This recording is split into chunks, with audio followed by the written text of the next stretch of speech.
کل ہم نے ڈسکس کیا تھا کہ رمضان کے علاوہ آپ صلی اللہ علیہ وسلم کن دنوں میں، کن مہینوں میں روزے رکھنا پسند کرتے تھے، تو ان کو ہم نے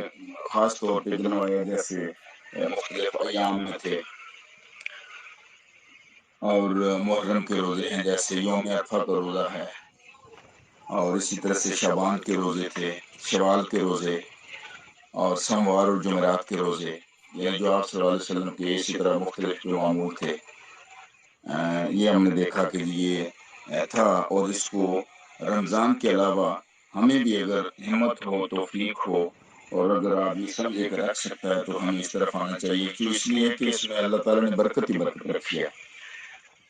لیکن اس کے ساتھ ساتھ آج ہم جو ڈسکس کرنا چاہتے ہیں یا میں دیکھنا چاہتا ہوں وہ یہ ہے کہ آپ صلی اللہ علیہ وسلم نے کچھ اوقات میں،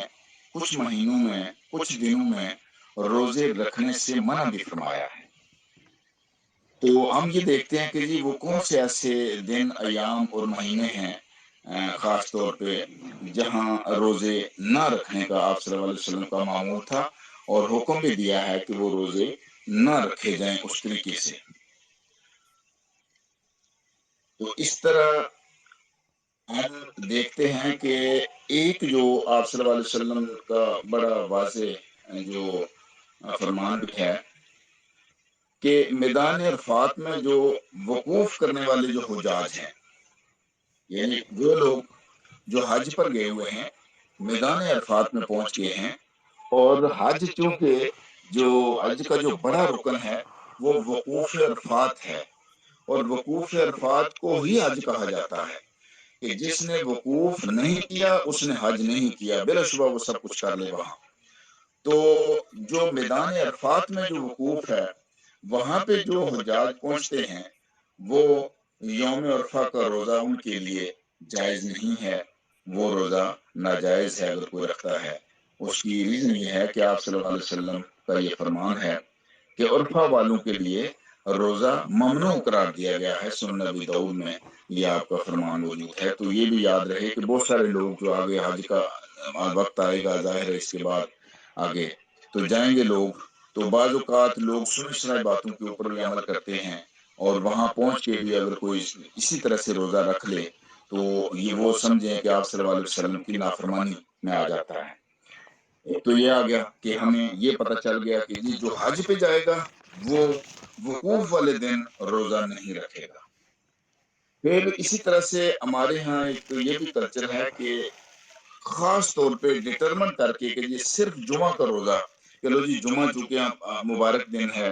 اچھا دن ہے، جمعے میں اللہ تعالیٰ نے جمعے کا کانگریگیشن نماز کا بھی حکم دیا ہے،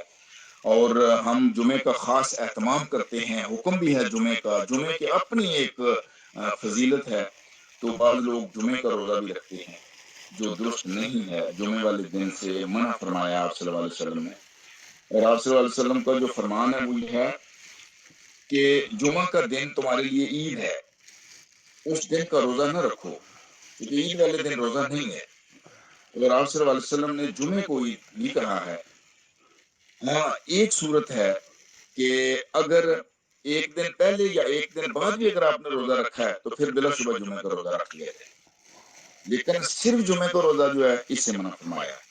تو لہٰذا اگر کوئی شخص جمعے کا روزہ رکھنا ہی چاہتا ہے تو پھر جمعرات کا بھی رکھے یا ہفتے کا بھی رکھے، جمعرات کا رکھے تو 7 جمعے کا رکھ لے، جمعے کا رکھے اور 7 ہفتے کا رکھ لے، پھر تو وہ اس میں آ گیا۔ تو ادروائز اس کا بھی حکم ہے کہ وہ، اور اسی طرح ہفتے والے دن جو ہے اس کا روزہ رکھنا بھی درست جو ہے نا وہ نہیں، کہ ہفتے والے دن بھی آپ صلی اللہ علیہ وسلم کا یہ فرمان ہے کہ ہفتے کے دن فرض روزوں کے علاوہ، یعنی اگر رمضان ہے اور رمضان میں تو آئے گا ہفتے والا دن، تو آپ وہ فرض روزے تو رکھیں گے، نفلی روزوں میں ہفتے والے دن بھی روزہ رکھنے سے منع فرمایا گیا ہے کہ اگر یعنی ہفتے والے دن کوئی کھانے کو کچھ نہ ملے تو آپ صلی اللہ علیہ وسلم یہ حکم ہے کہ تو انگور کا چھلکا یا پودے کی لکڑی ہی چبا لو، یعنی ہفتے والے دن صرف روزہ رکھنے سے جو ہے یہ منع فرمایا گیا ہے۔ تو ہمیں یہ یاد رہے کہ اس دن کا بھی جو ہے یہ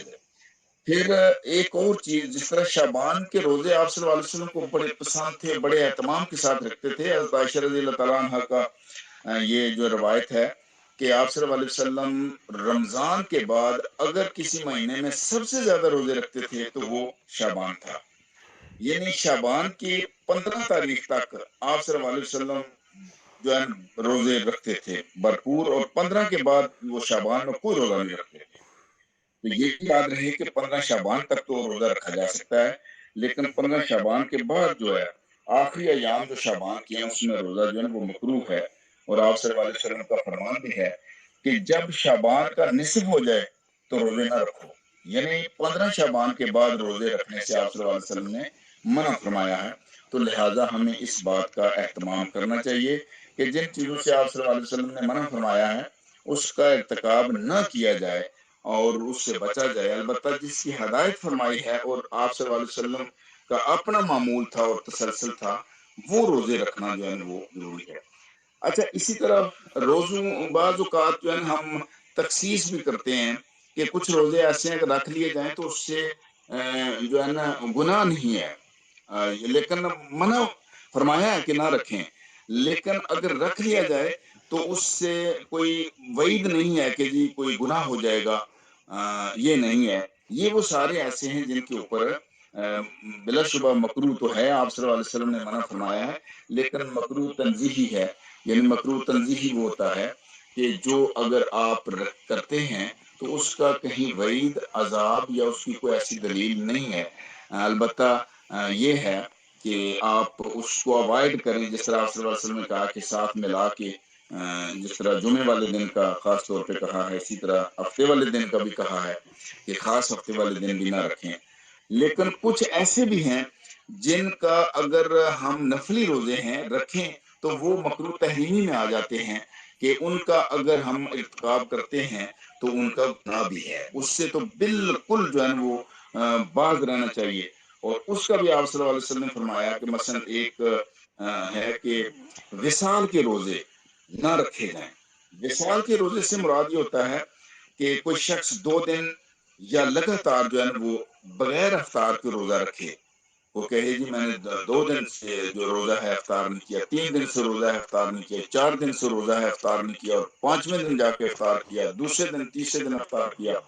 اس کو وصال کے روزے بھی کہا جاتا ہے اس لیے۔ لیکن آپ صلی اللہ علیہ وسلم نے اس سے بڑا منع فرمایا ہے، صحیح بخاری میں بلکہ آپ صلی اللہ علیہ وسلم کا فرمان ہے کہ لا تواصلوا، کہ وصال نہ کرو، یعنی بغیر افطار کیے لگاتار روزے نہ رکھو، یہ پابند کر دیا آپ صلی اللہ علیہ وسلم نے۔ تو لہٰذا اس طرح کے روزے آپ صلی اللہ علیہ وسلم کی امت کے لیے جائز نہیں ہیں۔ اس سے پہلے ویسے لوگ رکھا کرتے تھے، اور وہ تو لگاتار وہ دیگر مذاہب میں بھی ایسا تھا کہ مہینہ مہینہ لوگ روزے رکھتے تھے، پیٹ جو ہے نا وہ کمر کے ساتھ لگ جاتے تھے لوگوں کے۔ تو اس سے یہ آپ صلی اللہ علیہ وسلم نے اپنی امت کے لیے منع فرما دیا ہے کہ وصال کے روزے، وصال لگاتار روزہ نہیں رکھا جائے گا۔ اگر روزہ آپ صبح رکھتے ہیں تو شام کو افطار کرنا ضروری ہے۔ پھر آپ صلی اللہ علیہ وسلم کا یہ فرمانا کہ اپنے آپ کو وصال یعنی سے بچاؤ، یعنی ایسا نہ ہو، کوشش نہ کرو، نہ اس طرف جاؤ اور باز رہو۔ لیکن دوسری طرف آپ صلی اللہ علیہ وسلم کا ہے کہ شعبان کی جو ہے نا 30 تاریخ کو شک کا روزہ رکھنا بھی ناجائز ہے، یعنی شک کا روزہ تو کوئی بھی ہو، اس سے آپ صلی اللہ علیہ وسلم نے منع فرمایا کہ جو شک کے دن کا روزہ رکھے اس نے ابو قاسم یعنی آپ صلی اللہ علیہ وسلم کی نافرمانی کی۔ تو اس طرح ہمیں یہ احتیاط بھی کرنی چاہیے کہ جو جہاں جہاں آپ صلی اللہ علیہ وسلم نے منع فرمایا ہے ان دنوں کو اس سے باز رہا جائے۔ پھر اسی طرح جیسے آپ نے کہا کہ جس نے ہمیشہ روزہ رکھا اس نے کوئی روزہ نہ رکھا، یعنی جو تسلسل کے ساتھ روزہ رکھتا ہے، جسے کنٹینیوٹی کے ساتھ کہ میں نے ہمیشہ میں نے محرم میں بھی پورا روزے رکھے ہیں، شعبان سارا بھی رکھا ہے، شوال سارا بھی رکھا ہے، رمضان سارے میں بھی روزے رکھے ہیں، کنٹینیو رکھے ہیں۔ کوئی شخص یہ بھی دعویٰ کرتا ہے کہ لو جی میں نے سارا سال روزے رکھے ہیں، تو آپ صلی اللہ علیہ وسلم نے کہا کہ نہ، جس نے اس طرح روزے رکھے ہیں اس کا کوئی روزہ نہیں، یعنی جس نے ہمیشہ روزہ رکھا یعنی کنٹینیو ہر روز روزہ رکھا اس نے کوئی روزہ نہ رکھا، تو آپ صلی اللہ علیہ وسلم نے کہا کہ اس کے روزے وہ سب زیرو ہو جائیں گے، کوئی اللہ کے ہاں وہ اجر و ثواب جو ہے نا اس کا نہیں ٹھہرے گا، نہ ہی کوئی بندگی میں یہ آئے گا، تو لہٰذا اس سے بھی باز رہنا چاہیے۔ اور ایک ویسے جو ہے نا یہ ہے آپ صلی اللہ علیہ وسلم کا یہ فرمان ہے کہ جو خاوند کی موجودگی میں بیوی کا خاوند کی اجازت کے بغیر نفلی روزہ رکھنا بھی حرام کہا گیا ہے، کہ نفلی روزے اگر کوئی بیوی رکھنا چاہتی ہے تو وہ اپنے خاوند کی اجازت کے ساتھ رکھ سکتی ہے، ورنہ وہ روزے بھی حرام ہیں۔ رمضان کے علاوہ یعنی عورت خاوند کی موجودگی میں اس کی اجازت کے بغیر ایک دن بھی روزہ نہ رکھے، یہ کہا گیا ہے کہ رمضان کے روزے تو فرض ہیں، یہ تو ہر حال میں رکھنے ہیں، اس میں تو کوئی دوسری رائے نہیں ہے۔ تو بہرحال ہمیں کوشش یہ کرنی چاہیے کہ جن چیزوں سے آپ صلی اللہ علیہ وسلم نے بلا شبہ روزہ ایک عبادت ہے اور یہ بڑی عبادت ہے جس میں صبر، ہمت اور وسعت آتی ہے، ایمان جو ہے وہ اس میں ایک جو ہے نمو آتی ہے، تو لیکن اس ساتھ ساتھ ہمیں یہ احتیاط بھی یہ ضروری ہے۔ اسی طرح عید الفطر، عید الاضحیٰ کے دن روزہ رکھنا جو ہے یہ عمر رضی اللہ تعالیٰ عنہ فرماتے ہیں کہ دونوں دو دنوں میں روزے رکھنے رسول اللہ صلی اللہ علیہ وسلم نے منع کر دیا ہے، ایک عید الفطر کا دن، دوسرا قربانی کا دن۔ تو یعنی بعض اوقات میں نے گاؤں میں بھی دیکھا ہے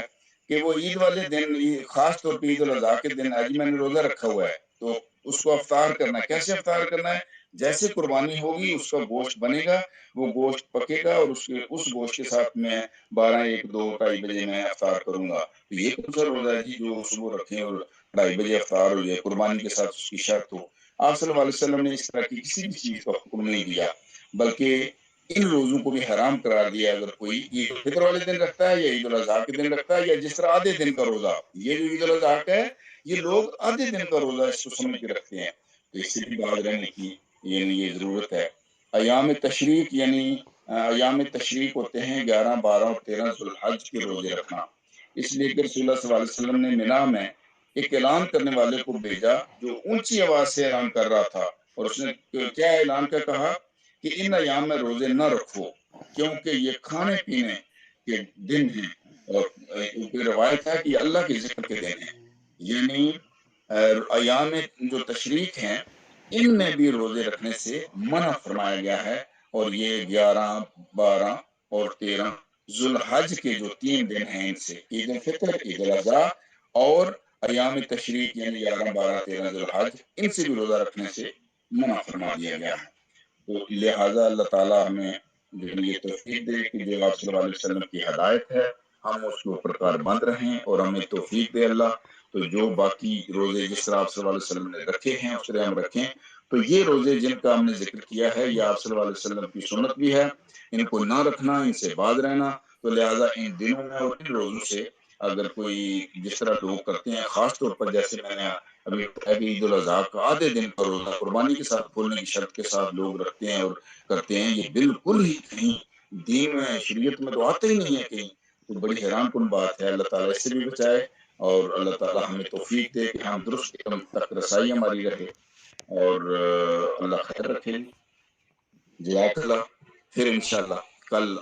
جو ہے آگے ہم دیکھیں گے روزوں کے بارے میں مزید اور کیا ہو احکام ہے۔